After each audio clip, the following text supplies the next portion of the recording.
Hello student, welcome to your chemistry class. So today we will start your chapter number 1, that is matter and its composition. Okay, matter क्या होता है? Specially like solid liquid gas. ठीक है, जो भी आप matter देखते हैं अपने सराउंडिंग में, चाहे वो सॉलिड है, सॉलिड फॉर्म में है या फिर लिक्विड फॉर्म में है या फिर गैसियस फॉर्म में है, हम उसको क्या कहेंगे? मैटर. ओके, पदार्थ. बट एंड इट्स कॉम्पोजिशन, कि ये किससे मिलकर बना होता है. So in this chapter I will just explain about it. Okay, so let's start. First we will start with introductory part. Okay, introduction. So matter क्या है? Basically matter is the basic substance of which all material living non-living are made up of. ठीक है, अब matter जो है basically substance है जिसमें सभी इंक्लूड होते हैं, लाइक लिविंग नॉन लिविंग जो भी सब्सटेंसेस हैं, right. So matter is anything that occupy space, has mass and can be perceived by the senses. अब मैटर क्या है? Anything that occupy space and has मास. ठीक है, कि जो क्या है, जिसका मास होता है और स्पेस को ऑक्यूपाई करता है, that we called matter. Okay, matter can neither be created nor be destroyed. ना तो इसको बनाया जा सकता है, ना तो इसको डिस्ट्रॉय किया जा सकता है. Okay, and matter made up of one kind of particle that is homogeneous is called substance. अब मैटर बनता किससे है? होमोजीनियस पार्टिकल से, और जिसको हम कहते हैं substance. Okay, matter exist in 3 stages. Basically जो मैटर है कितने स्टेजेस में पाया जाता है? 3 stages. One is a solid, second is liquid, and third is gaseous form. Okay, so these three are state of matters, right? Now next is matter divided into 2 parts, living and non-living. Okay, living plants and animals, and non-living natural and man-made, कि जो naturally present है, like mountain, river. Okay, so these are example of non living matter. Man made, जो कि क्या है? Man ने उनको बनाया है, मनुष्य के द्वारा बनाया गया है, that mean man made matter. Okay, then after the 3 stage of matter, solid liquid gases, आपको मैंने ऑलरेडी बता दिया, आप पिक्चर में देख सकते हो. सॉलिड लाइक आइस, लिक्विड जब ये मेल्ट हो गया, वाटर, देन गैसियस फॉर्म जब इसको बॉईल करते हैं, तो ये आप यहाँ पर देख सकते हैं, that we called it gaseous form. Okay, so this is the structure of the solid, कि जो सॉलिड है उसके जो आप मॉलिक्यूल्स हैं वो कैसे हैं? टाइटली क्लोजली पैक्ड हैं. लिक्विड में थोड़ा स्पेशियस हो गए हैं, और गैसेस में बहुत ज़्यादा स्पेस जो है इन्होंने क्रिएट कर लिया है. और वो एक तरह से जब हम वाटर को बॉईल करते हैं तो वो गैसियस फॉर्म में वो जो वाटर वेपर है वो इवेपोरेट होना स्टार्ट हो जाते हैं. Okay, then after next is that activity related to solid, liquid and gaseous, कि इस एक्टिविटी में बताया गया है कि the matter that is solid, liquid and gaseous have mass, कि इनका मास होता है. अब हमें कैसे पता लगेगा कि मास होता है? So let's do experiment. Okay, experiment पे क्या कर रहे हैं? A solid placed on the one side of the scale cause the scale to tilt toward one side, कि हम एक पैन लेते हैं जिसमें एक सॉलिड को किसी को रख देते हैं. ठीक है, तो जिससे क्या है, उस स्केल का जो है वो वन साइड जो है वो टिल्ट हो जाता है. ठीक है, झुक जाता है एक तरफ. तो इससे क्या पता लगता है? The scale tilt due to the mass of the solid. वो टिल्ट क्यों हो रहा है स्केल जहाँ पर वो सॉलिड हैंग है? Because of the mass of that solid, क्योंकि उस सॉलिड का क्या है? मास है. Hence all solid have mass. इससे क्या पता लगता है? कि जितने भी सॉलिड्स होते हैं उनका मास होता है. Okay, now next second is liquid. Liquid placed on the one side of scale. अब जो ये स्केल है इसके वन साइड पे जो है लिक्विड किसी बीकर में इसको रख दिया गया है, लाइक वाटर को ही रख दिया गया है, cause the scale to tilt toward the one side. अब इसमें भी क्या होता है कि जो स्केल है वो वन साइड जो है टिल्ट हो जाता है. तो that mean the scale tilt to due to the mass of the liquid, hence all liquids have mass, क्योंकि जो स्केल है वन साइड टिल्ट इसलिए हुआ because of the liquid have mass. Okay, so this is about liquid. Then next is gas. Do same thing with gas. Like हमने एक balloon ले लिया है, inflated balloon place on the one side of the scale cause it's a tilt toward the side. इसमें भी थोड़ा सा जो चेंज है स्केल में होता है, ठीक है, वो स्केल टिल्ट हो जाता है and that show the scale tilt due to the mass of gas, hence gases have mass. जिससे क्या पता था गैस में भी क्या है, मास होता है. Okay, now activity 2 we will do that matter that is solid liquid gas occupy space. यहाँ पे हमें बताना है कि जो मैटर है लाइक सॉलिड लिक्विड गैस उनका क्या होता है, वो स्पेस ऑक्यूपाई करते हैं. अब कैसे, हमें कैसे पता लगेगा. So let's do that activity.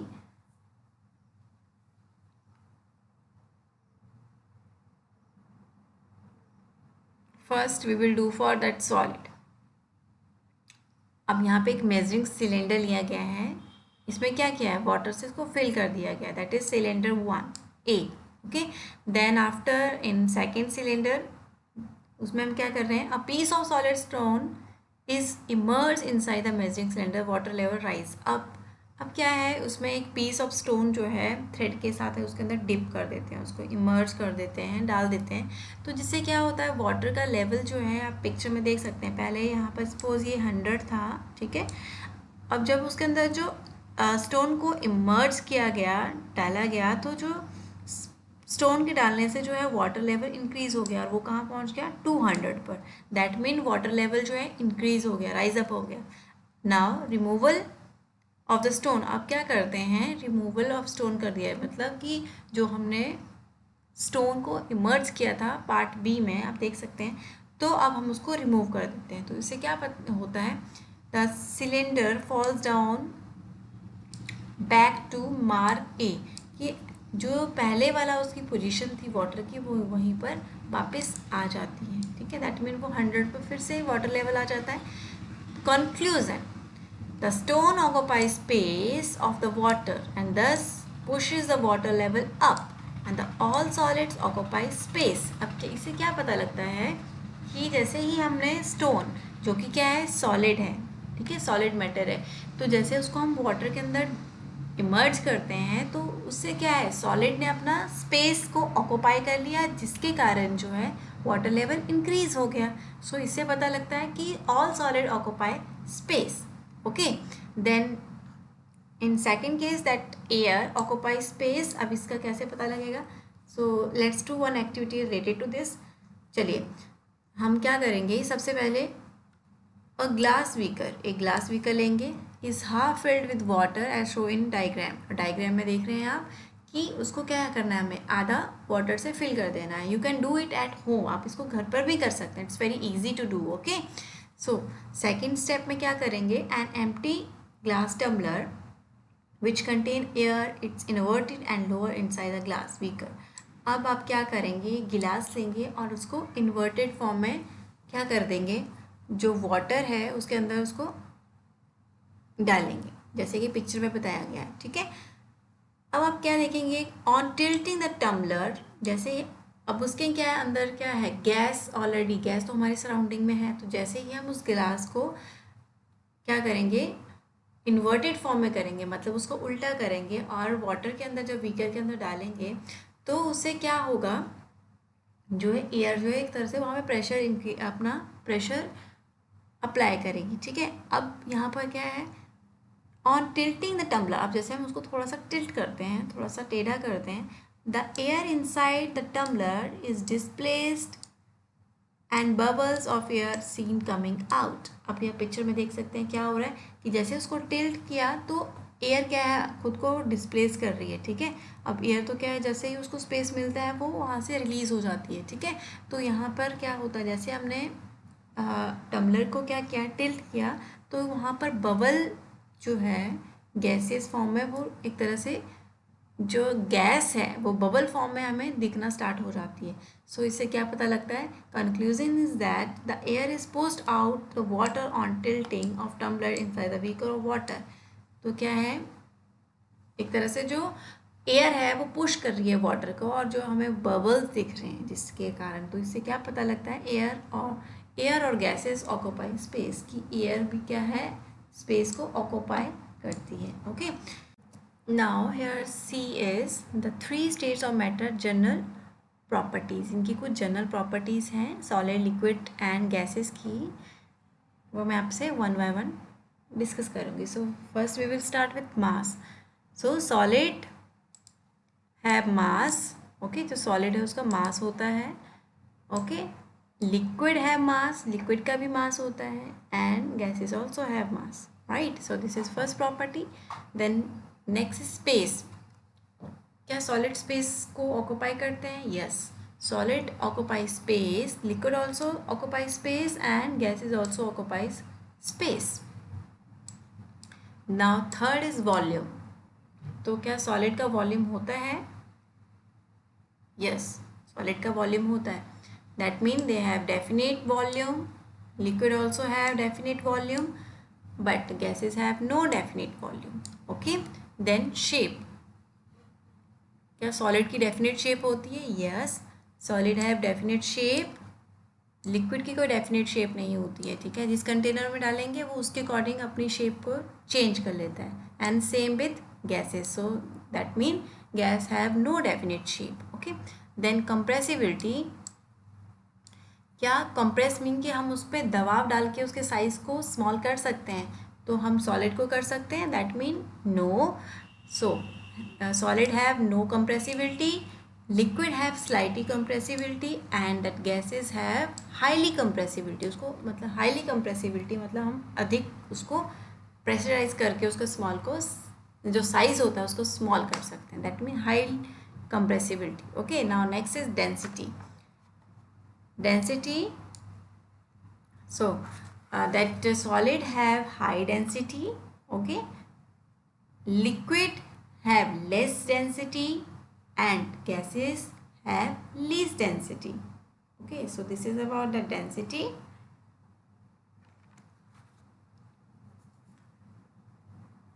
Density means कि जो उसमें एटम्स हैं वो कितने आपस में एक तरह से पैक्ड हैं, कितने डेंस हैं, उनकी जो अरेंजमेंट है, ठीक है। तो जो दैट सॉलिड में जो एटम्स होंगे वो क्या है, हाईली डेंस होंगे, बिल्कुल पास पास में होंगे, मतलब अधिक मात्रा में बिल्कुल होते हैं।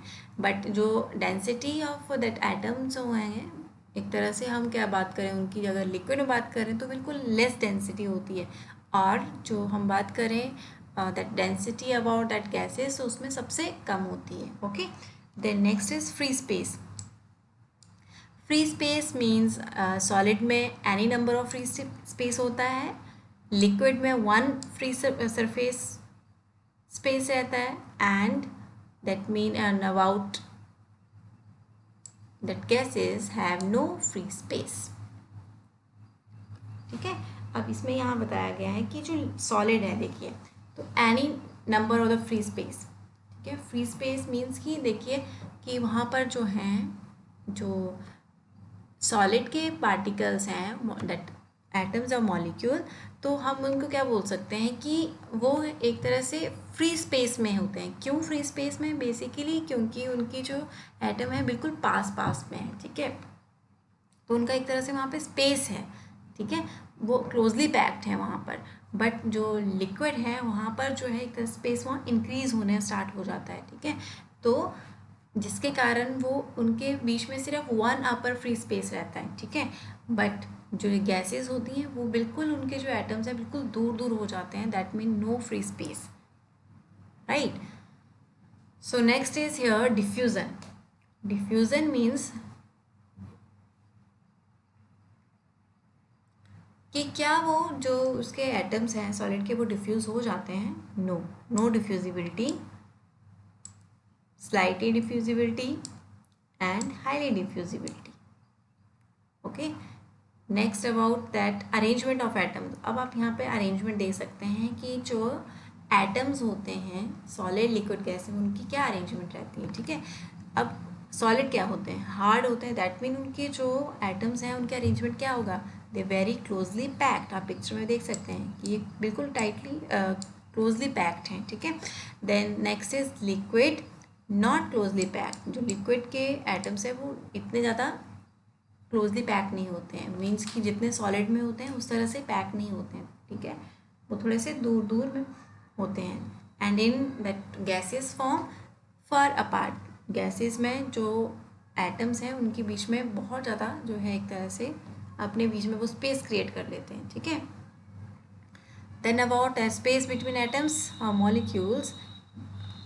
अब जो हार्ड ऑब्जेक्ट होता है तो दैट मीन वो हार्ड क्यों है, क्योंकि उनके बीच में स्पेस क्या है, सबसे कम है, तभी उनके जो एटम्स हैं बिल्कुल टाइटली पैक्ड रहते हैं। तो अगर टाइटली पैक्ड हैं तो दैट मीन वहाँ पे क्या स्पेस होगा, नो। तो दैट मीन सॉलिड में मिनिमम स्पेस होता है एटम्स के बीच में, लिक्विड्स में मोर देन सॉलिड, सॉलिड से थोड़ा सा ज़्यादा स्पेस रहता है। एंड मैक्सिमम जो स्पेस होगा वो किन के बीच में होता है, किन एटम्स के बीच होता है, दैट गैसेस। गैस के जो एटम्स होते हैं उनके बीच में जो स्पेस होता है सबसे ज़्यादा होता है, maximum. After this force of attraction between atoms, force of attraction means अब जहाँ पर जो एटम्स टाइटली पैक्ड हैं, ठीक है, एटम्स टाइटली पैक्ड है मतलब वहाँ पर कुछ ऐसी फोर्स है जो बिल्कुल उनको टाइट रख रही है। तो in solid case very strong force of attraction between atoms, atoms के बीच में क्या होगी, बहुत ज़्यादा जो है फोर्स ऑफ अट्रैक्शन होती है, जिसके कारण वो बिल्कुल पास पास में होते हैं उनके atoms. But in case of that liquid वहाँ पे जो होगी क्या है, फोर्स ऑफ अट्रैक्शन क्या होगी, लेस होगी, ठीक है। एंड इन गैसेस फॉर्म वहाँ पे सबसे ज़्यादा वीक होगी, ठीक है, वीक होगी, कम होगी सबसे ज़्यादा। Now next is about that movement of atoms. तो अब यहाँ पर क्या है, in solid case about their on position. अब सॉलिड में जो एटम्स होते हैं बिल्कुल पास पास में होते हैं, तो क्या वो इतना मूव कर सकते हैं, no, it's not possible to move, ठीक है, वो उनके लिए इतना पॉसिबल नहीं होता कि वो ज़्यादा मूवमेंट शो करें, तो दैट मीन वो अपनी ही पोजीशन पे रहते हैं atoms.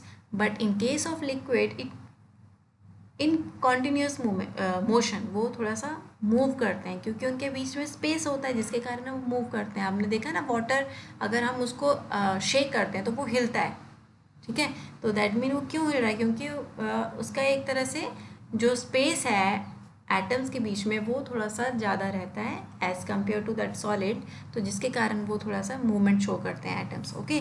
But in case of that gases, ठीक है, वो बिल्कुल दूर दूर होते हैं एटम्स, तो वहाँ पे रैंडम डायरेक्शन में उनकी मूवमेंट्स ऑफ एटम्स होती है, ठीक है। So this is about movement of atoms. Now next is D, that is intermolecular attraction. अब यहाँ पे जो इंटरमॉलिक्यूलर अट्रैक्शन है ऑफ पार्टिकल्स ऑफ मैटर, उनके बारे में हम डिस्कस करेंगे, ठीक है।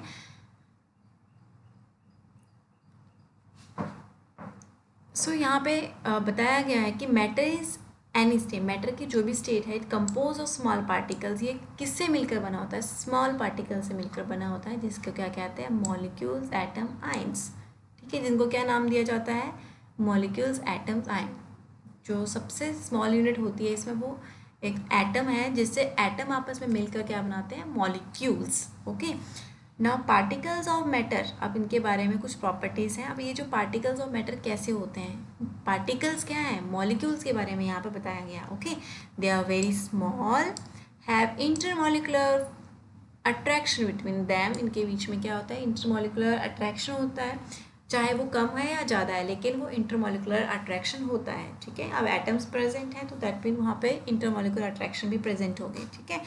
पर ये डिपेंड करता है कि सॉलिड में कहीं ज़्यादा होगी या कम होगी, मतलब ये डिफर रहता है सॉलिड, लिक्विड, गैसेस का, ओके। थर्ड जो पॉइंट है, have the intermolecular space between them. अब इनके बीच में स्पेस भी होता है, इंटरमॉलिक्यूलर स्पेस, तीनों में, मतलब सॉलिड, लिक्विड, गैसेस में, ठीक है। And are in the constantly random motion. और ये क्या है, एटम्स जो है, पार्टिकल्स है, वो क्या करते हैं, मोशन भी होता है इनका, रैंडमली मूव भी करते हैं। The and they have possesses energy due to random motion that called kinetic energy। और जो ये मोशन करते हैं और जिसके कारण वो एनर्जी जो पोजेस करते हैं उसे कहते हैं kinetic energy, okay. Now that intermolecular force of attraction, जो सॉलिड होता है उसमें कैसा होता है, intermolecular force of attraction maximum होता है, क्योंकि जो उसके पार्टिकल्स हैं, दैट मॉलिक्यूल्स, वो टोटली आपस में क्या होंगे, टोटली पैक्ड होंगे। दैट मीन वहाँ पे अट्रैक्शन क्या है, force of attraction, intermolecular force of attraction वो क्या है, मैक्सिमम होगा। ऐसा क्यों होता है, क्योंकि the particle in solid closely packed have intermolecular space.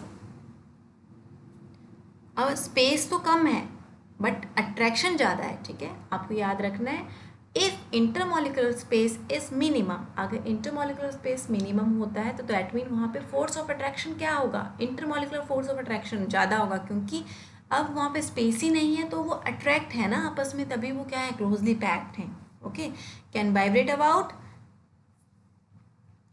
क्या वो एक तरह से मूव करते हैं, उनमें वाइब्रेशन ज़्यादा होती है, नो, दैट मीन कि वो अपनी पोजीशन पे ही एक तरह से स्टेबल रहते हैं, देयर मीन पोजीशन ओनली, कि वो अपनी पोजीशन पे ही जो वाइब्रेशन होती है, जो थोड़ा बहुत वो मूव करते हैं, तो दैट मीन वो अपनी ही पोजीशन पे रहते हैं और वहीं पर करते हैं। Have molecule having least kinetic energy, और अब मूवमेंट कम होती है तो दैट मीन वो सबसे कम जो है काइनेटिक एनर्जी को पोजेस करते हैं, ठीक है। So this is about solid. यहाँ पे भी वही बताया गया, definite volume, definite shape, high density, any number of the free spaces can not be compressed और एंड आर रिजिड, ठीक है, इनको कंप्रेस नहीं किया जा सकता, जिसके कारण वो कैसे होते हैं, हार्ड होते हैं, रिजिड होते हैं। Then next is intermolecular force of attraction in liquid. अब लिक्विड के बारे में बताया गया, अब लिक्विड में क्या है, सॉलिड में तो फोर्स ऑफ अट्रैक्शन जो है, इंटरमॉलिक्यूलर फोर्स ऑफ अट्रैक्शन वो मैक्सिमम होती है, लेकिन अब जो लिक्विड के मॉलिक्यूल्स होते हैं थोड़े से आपस में दूर दूर रहते हैं, तो that mean less compare to solid, तो यहाँ पर जो है फोर्स ऑफ अट्रैक्शन क्या है, कम होगी, क्योंकि पार्टिकल्स इन लिक्विड जो हैं, पार्टिकल्स किसकी बात, पार्टिकल्स वर्ड आ रहा है, दैट मीन मॉलिक्यूल्स की बात की जा रही है, ठीक है। तो सो लेस क्लोजली पैक्ड, और यहाँ पे जो स्पेस रहेगा, intermolecular space slightly more than solid, मतलब सॉलिड से ज़्यादा होता है, ठीक है। एंड यहाँ पे जो मूवमेंट है मॉलिक्यूल्स की, they move freely with in the liquid but not living the liquid, ठीक है, मतलब वहाँ पर जो है एक तरह से मूवमेंट होती है, लेकिन वो लिक्विड को लीव नहीं करते, छोड़ते नहीं, वहीं पर एक तरह से स्टेबल रहते हैं। And have molecules large kinetic energy, मतलब एज कम्पेयर टू सॉलिड, जो लिक्विड में जो काइनेटिक एनर्जी होती है उसके मॉलिक्यूल ज़्यादा पोजेस करते हैं। ओके, सो डेफिनेट वॉल्यूम होता है लिक्विड का, नो डेफिनेट शेप, ठीक है, उसकी कोई डेफिनेट शेप नहीं होती। वॉल्यूम मीन्स कि उनकी जो क्वांटिटी है, जैसे मान लो अगर हम एक गिलास में मिल्क लेते हैं, तो क्या हम अगर उसको दूसरे कंटेनर में चेंज करेंगे तो क्या वो मिल्क कम या ज़्यादा होता है, नहीं, वो एज इट इज़ रहता है, दैट मीन उनका डेफिनेट वॉल्यूम रहता है। ओके,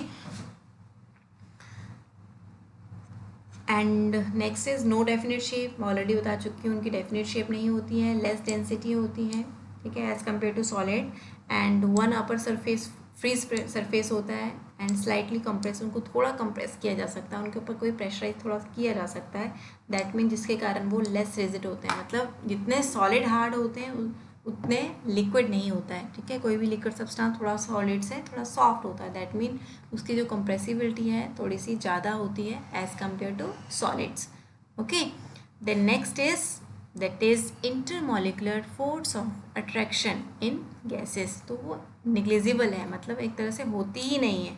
अब जो मॉलिक्यूल्स हैं बिल्कुल दूर दूर फैले रहते हैं, तो वहाँ पे क्या फोर्स ऑफ अट्रैक्शन क्या होगी, निग्लिजिबल नहीं होती है।